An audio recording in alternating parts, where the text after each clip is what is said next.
that have come out of this. If you don't know, if you didn't see yesterday's podcast, in a nutshell, I'm having difficulty figuring out how to tackle longer games because right now, with my formula and the way that I do things, I'm a variety streamer that juggles a bunch of games. At any given moment, I'm usually playing 1 or 2 major playthroughs.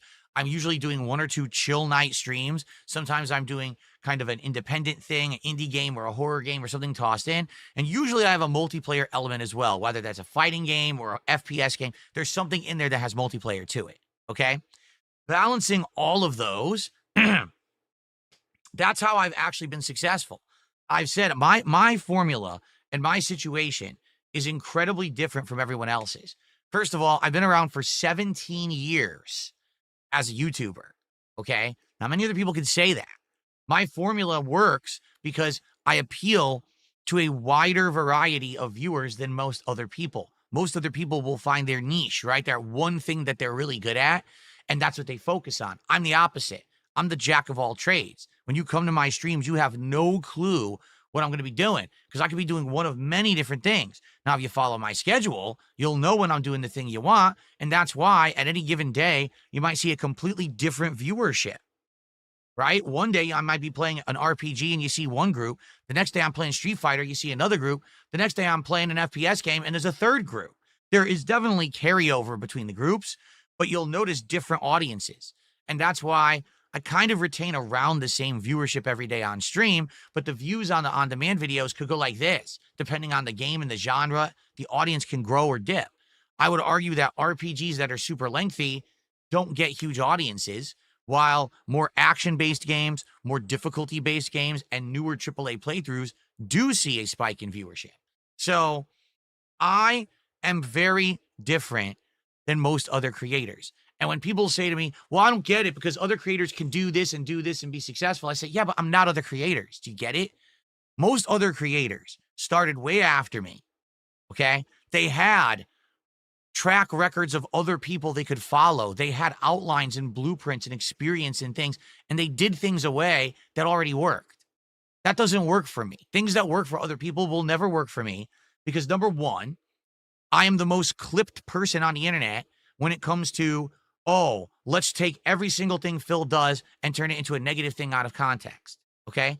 My actual uncut gameplay, on average, probably does anywhere from 300 to 500 views a video, these days. If it's a good big playthrough, I could get 1,000 views a video. But the clips channels that take everything out of context and literally spin it negatively to lie and slander me get tens of thousands of views a video. So every day when I'm streaming and uploading, I'm literally competing with people who steal my content live and upload it before me. So people who want to see Darkside Phil see it from someone else first.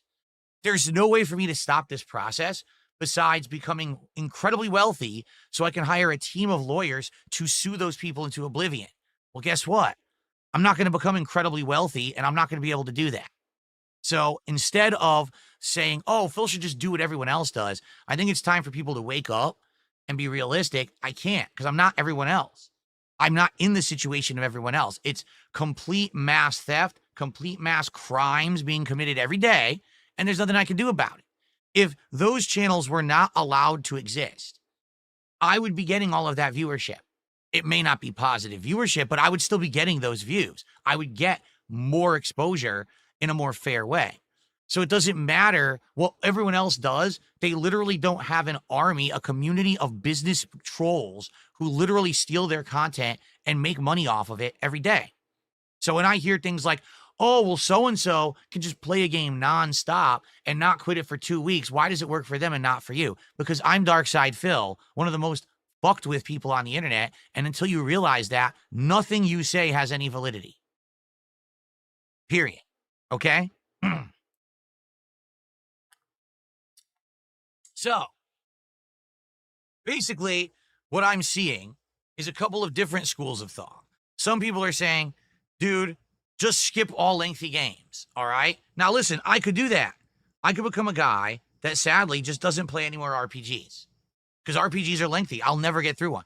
I'll never play a visual novel. I'll never play any game that's longer than 20 hours because anything that's longer than 20 hours is going to take me over a month to beat. Get it? Doom was the exception because with Doom: The Dark Ages, I literally made my schedule play it every day so we could beat it just a little over a week. And that one I think did fine for what it was. But you notice that when I played Doom, I wasn't playing a lot of any of the other games that I was playing. You know, Clair Obscur, Blueprints, they all took a back seat. You see what I'm saying? So the way I see it is, do I skip all RPGs and all lengthy games? Because they're going to take too long and you lose the audience over time. Okay? Another school of thought is this. When you play a lengthy playthrough, a game that you know has a ton of content, okay? Try to focus on the story. And that's a big departure. That's a big departure for me. Because remember, I used to do that ages ago when I was a YouTuber that was just on demand, okay? Sadly, what was I going to say? Sadly, with that, I got distracted by someone in the chat. I'm sorry. What was I saying? I got distracted by you guys in chat and I lost my train of thought completely. I got to get back on track. What was I saying?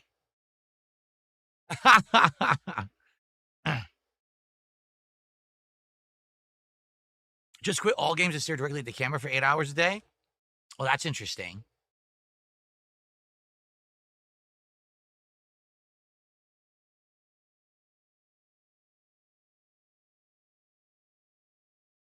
Okay. Thank you. So what I could do is go back to who I was as an old YouTuber. Who was I as an old YouTuber? Well, before I even live streamed, I just made on-demand videos, and here was my objective. Buy a game, play it as quickly as humanly possible.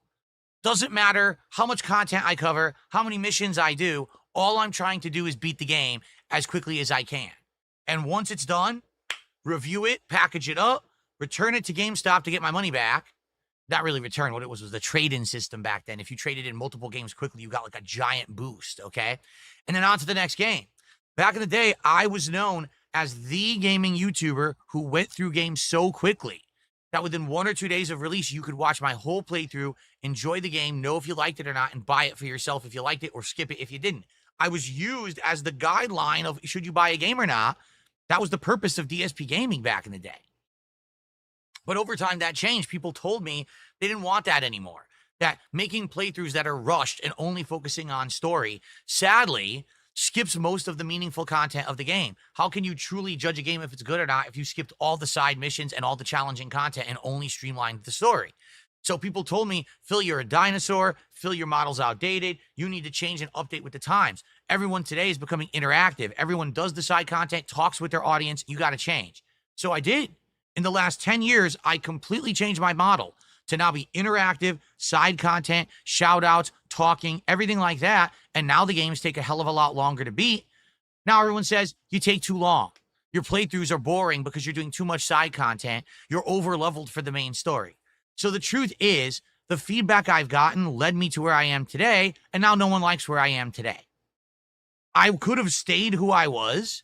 And then I would have been told, you're a dinosaur, you didn't roll with the times and change. And then if I change, you're also wrong. So that's the difference between Darkside Phil, DSP Gaming, and other content creators.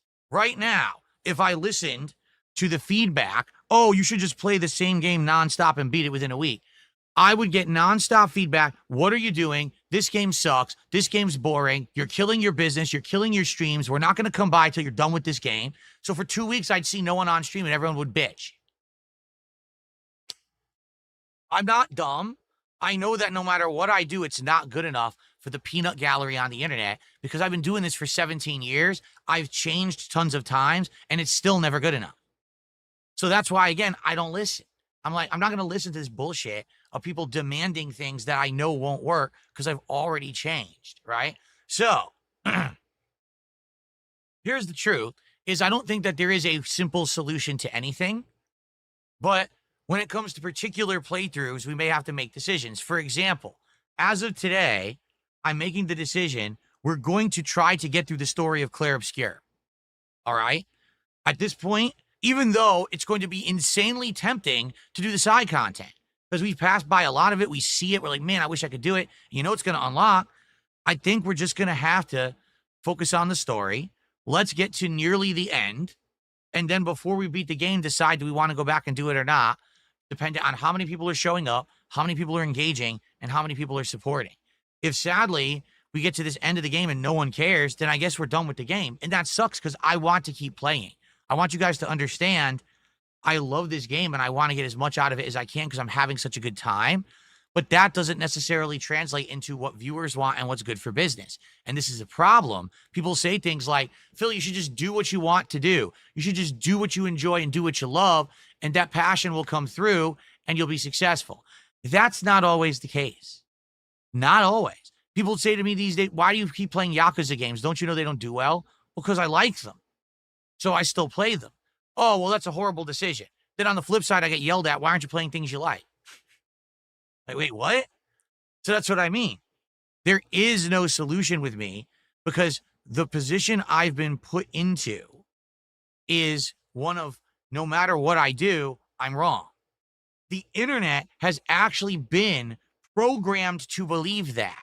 Right now, the internet actually thinks I'm terrible at fighting games. I was terrible at Doom the Dark Ages. I'm terrible at every FromSoft game. I'm terrible at everything I do because that's what they're told through illegal clips channels.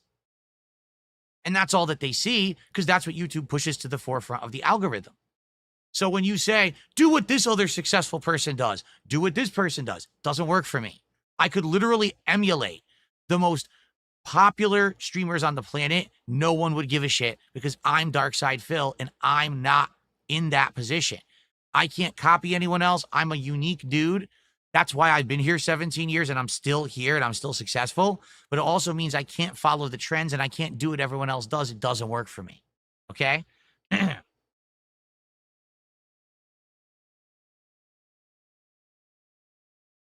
Okay. I appreciate you saying that, Garce, because some people sometimes are very nice. Like Gar says, no, you are still decent at Street Fighter 6. And other people are like, well, no, you're not that bad at this. No, I know. But that's the point I'm making. No one believes it, though. Like, everyone knows if you actually watch me play fighting games, I'm pretty good at fighting games, right? Everyone can agree there. If you've watched me play fighting games, instead of just watching the clips channels, you know Phil's actually pretty good at fighters, has insight into them, has good knowledge of them, and should be listened to when it comes to fighters because he knows what he's talking about. But most people don't know that because they don't watch my content. Get it? They watch other people's clips channels. So there you go. Same thing with Doom. I was not bad at Doom the Dark Ages. I wasn't great, but I wasn't terrible at all. Watch the playthrough. Very few times did I even have difficulty. Maybe 2 challenge rooms really pissed me off. Outside of that, I cruised through the game on the harder difficulty. Wasn't a problem. Anyway, so here's what we're going to do. Today, starting today on this stream, we are going to just go through story content. I'm actually leaving wherever I am because I know I was in the middle. I think we just finished a side content dungeon. We're leaving that and we're heading straight to the story. So we're going to go right to there's 2 story parts to do that are available. You pick, I'll just pick one. We'll do it. We'll pick the other. We'll do it. And I believe that when you beat both of those, you actually end Act 2. Then we'll be in Act 3. We'll continue the story. We'll keep going until we get to the point of no return. And when we hit that point, then we'll decide, how is the playthrough done? Has things gone well? Are people showing up, engaging, and supporting, right? And then if they are, well, then we'll spend more time and we'll go back and we'll do all the side content that unlocked that's challenging and fun to do. But if the playthrough's dead, then it's dead. And we just finished the story and we're done. We've already played 47 hours of Clair Obscur in a month. I've loved every moment. It's definitely going to be one of my Game of the Year contenders. It's sad that sadly people won't allow me to play it at my own pace and enjoy it. But what can I say, right? And then you have people who say, oh, well, it's because of this. You should have played it at a harder difficulty. You should have done this. You should have done that. Please bite me. There's always an excuse why DSP isn't good enough. It doesn't matter what difficulty I play a game at. Look what happened with Doom. I played it on the harder difficulty. Phil, you still suck. So fuck off. No one cares. Really. No one cares about every little silly, stupid gripe you have about Darkside Phil. You all don't matter. What matters is those who actually show up and engage and support with my raw content here on the channel. Not the clips, not the consensus of me on the internet. All of that is white noise that doesn't matter. That's what a lot of people don't seem to understand. It doesn't matter about anything outside of what's broadcast or uploaded to this channel. None of it matters to me. It doesn't affect me in the least, positively or negatively. I just need to find enough people to come for the core content to watch and engage and support it. And then I'm good, right? And that's why a lot of these streams are doing well. And I'm happy for that. But it does upset me when I'm genuinely enjoying a game and having a great time with it, and it's not resonating with the audience for some reason. Okay? And that's what's happening right now with Clair Obscur. When we played it 2 days ago, everyone quit the stream. We had less than 150 viewers on YouTube, and I only made $37 of support for a over 4-hour gameplay segment. That's terrible. Okay, straight up, that's terrible. That's terrible. Okay, straight up, that's terrible. That's one of the worst streams I've ever done. And it really sucks. And there's nothing I can do about that. I can't make people enjoy the game as much as I am. So all I can do now is say, all right, fine. We're just going to streamline it. We're just going to go through the story and we'll see what happens and go from there. Now, I want to make this abundantly clear. If people show up, engage, and support for Clair Obscur in the story we're about to do, and they support it, I will play it longer. I will do the side content, which I want to do. I want to be challenged. I want to have to parry. I want to have to do all this stuff and not just steamroll through a game. But I got to have people buy into it. I can't just be doing it for myself. You know what I mean? So let's see how it goes starting today. How will this stream go? We're about to find out. Okay? Shout out to Soul Potato 07, who's been a member for 24